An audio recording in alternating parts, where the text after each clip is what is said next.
C'est parti.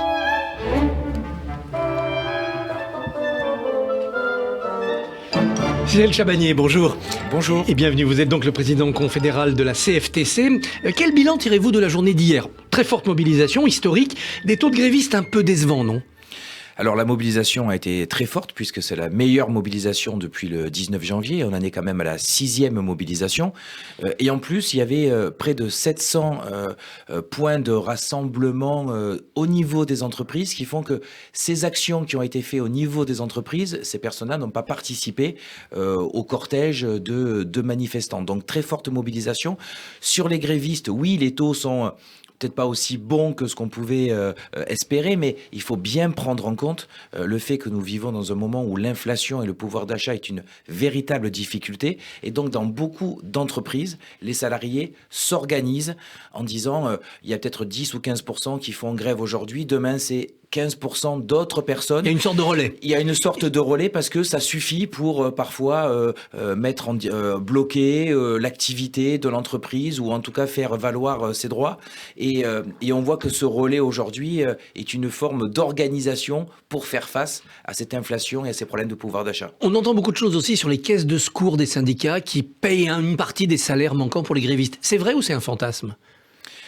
A priori, c'est vrai. À la CFTC, vous avez une cagnotte ? C'est vrai dans certains syndicats, mais nous n'avons pas de cagnotte à la CFTC. Donc, chaque adhérent ou chaque militant qui pose un jour de grève, il perd complètement son salaire. Peut-être que alors, c'est vrai que dans des peut-être des syndicats plus importants, plus gros, il y a ce type de financement avec des caisses de grève. À la CFTC, ce n'est pas possible. Donc, c'est encore bien plus courageux pour nos militants. On a vu beaucoup de bleus dans les manifestations. Eux perdent la totalité de leur salaire. Alors, le mouvement continue aujourd'hui. Il y a une nouvelle manifestation samedi. Samedi, le but, c'est d'avoir les salariés du privé et les familles. Oui, nous avions fait déjà une première manifestation un samedi. Nous avions vu que nous avions une population différente, beaucoup plus familiale. Beaucoup de personnes étaient venues avec leurs enfants. Mais avant tout, ça permet aussi à des personnes qui n'ont pas les moyens de prendre un jour de grève ou qui n'ont pas la possibilité parce que leur emploi ne leur permet pas. On avait vu beaucoup de personnes du secteur de la santé ou des personnes qui sont assistantes maternelles et c'est compliqué la semaine de pas prendre les enfants des parents qui travaillent, venir nous rejoindre le samedi, donc une population différente.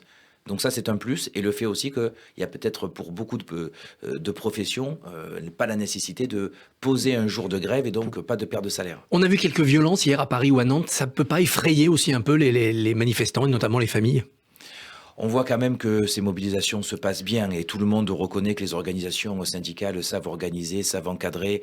Voilà. Donc on a toujours quelques difficultés à la fin de cortège et c'est pour ça qu'une partie de la population et souvent des femmes ou des familles qui viennent ne vont pas jusqu'au bout de la manifestation parce que les derniers mètres, les dernières centaines de mètres parfois sont parfois un petit peu compliqués, mais honnêtement ça se passe très très bien aujourd'hui. Il y a très peu de cas, c'est très peu de problèmes. Le rendez-vous suivant, ça sera le jour de la commission mixte paritaire. On ne sait pas encore quel jour ça tombera la semaine prochaine. Là, c'est un message aux parlementaires que vous allez adresser ce jour-là.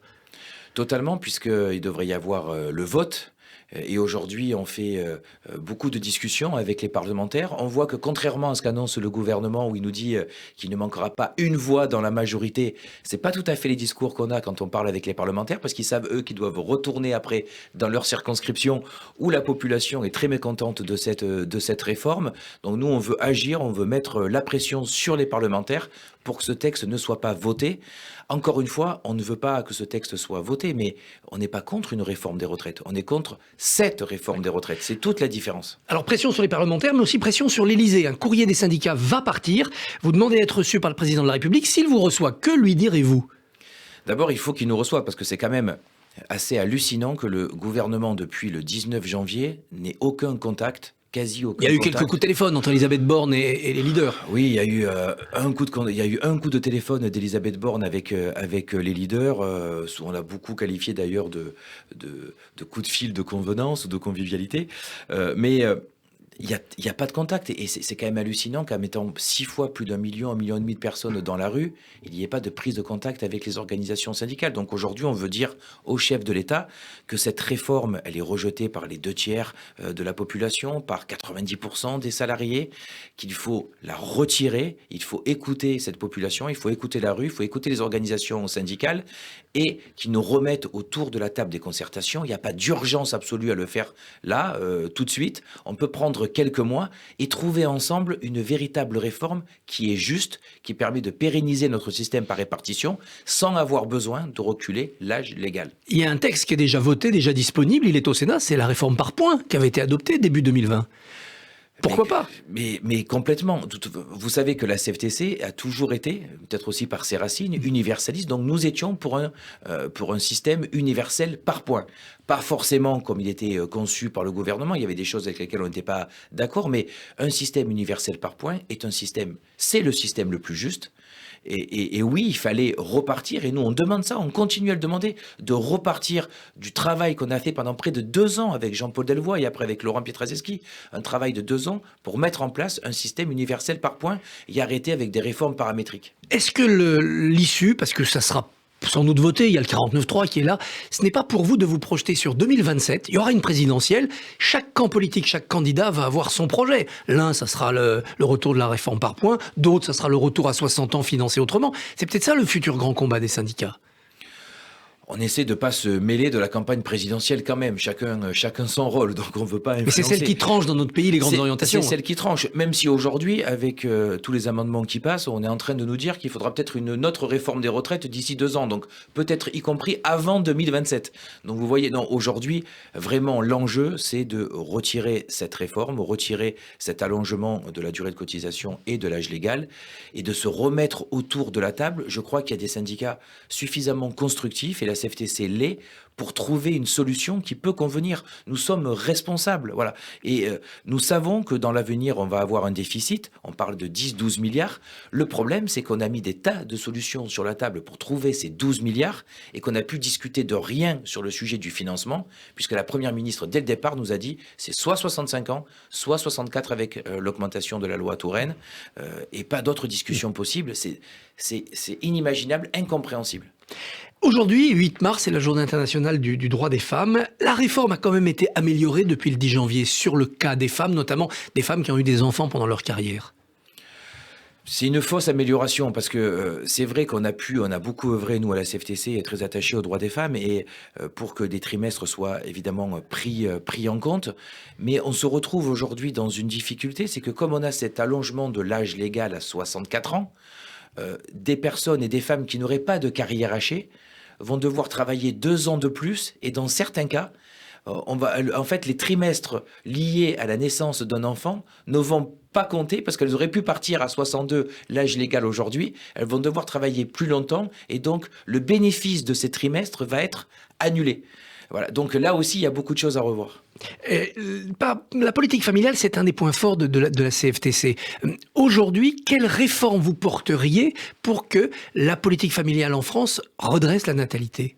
C'est ça aussi la clé du financement des retraites, on le sait, c'est plus d'enfants. C'est la clé aussi du financement, c'est plus d'enfants. Avec un taux de natalité à 1,4, c'est pas possible de financer à long terme les retraites, et après on demande des efforts à nos concitoyens. Donc oui, il faut avoir une véritable politique de natalité. Ce qui n'est plus le cas, la politique familiale a été mise de côté depuis une quinzaine d'années.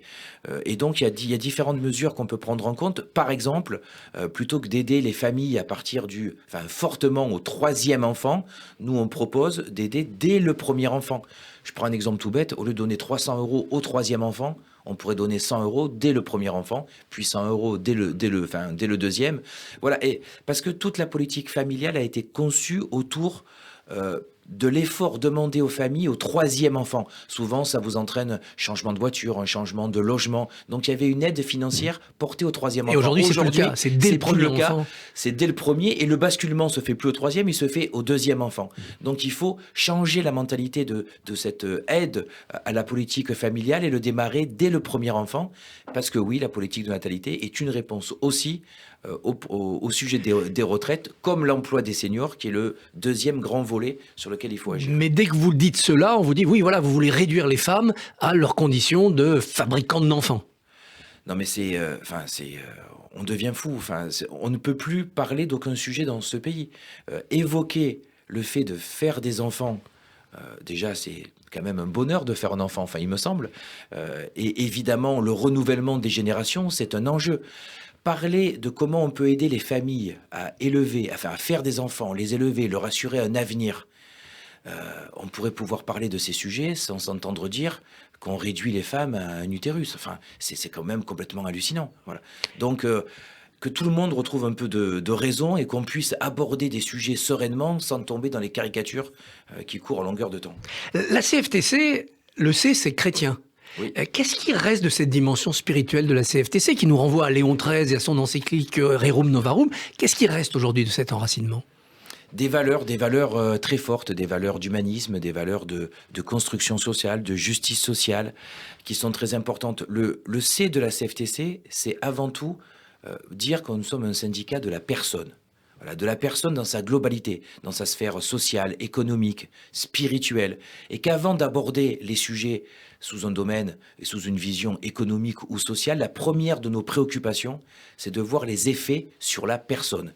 Et le cœur de notre action, c'est le respect de la dignité de la personne. Souvent, la CFTC est considérée à juste titre comme un syndicat réformiste et constructif. Nous le sommes, et je crois que je l'ai démontré ce matin. Mais lorsqu'on touche au respect de la dignité de la personne, on trouve sur son chemin la CFTC qui peut être très virulente, très forte, parce que c'est une valeur essentielle. Pour la CFTC, Georges Bidault avait contribué à bâtir le programme du Conseil national de la résistance. Travailler jusqu'à 64 ans, finalement, c'est peut-être sauver ce CNR. Non, travailler jusqu'à 64 ans, c'est pas sauver ce CNR. L'important, c'est de pouvoir avoir un système qui est financé. S'il n'y avait pas d'autres moyens de financer le système, on pourrait discuter du report de l'âge. On n'est fermé à rien. Mais à partir du moment où il y a d'autres solutions, l'amélioration de 15% de l'emploi des seniors, c'est 10 milliards d'euros qui rentrent. Voilà, premier sujet.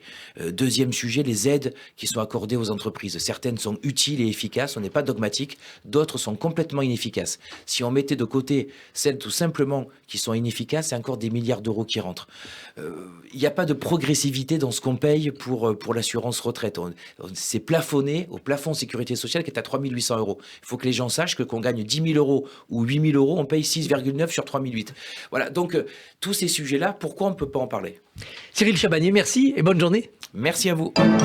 Merci beaucoup, messieurs. Et demain, Christophe Barbier, votre invité sera Valérie Rabault, la vice-présidente PS à l'Assemblée nationale. Radio J, retrouvez le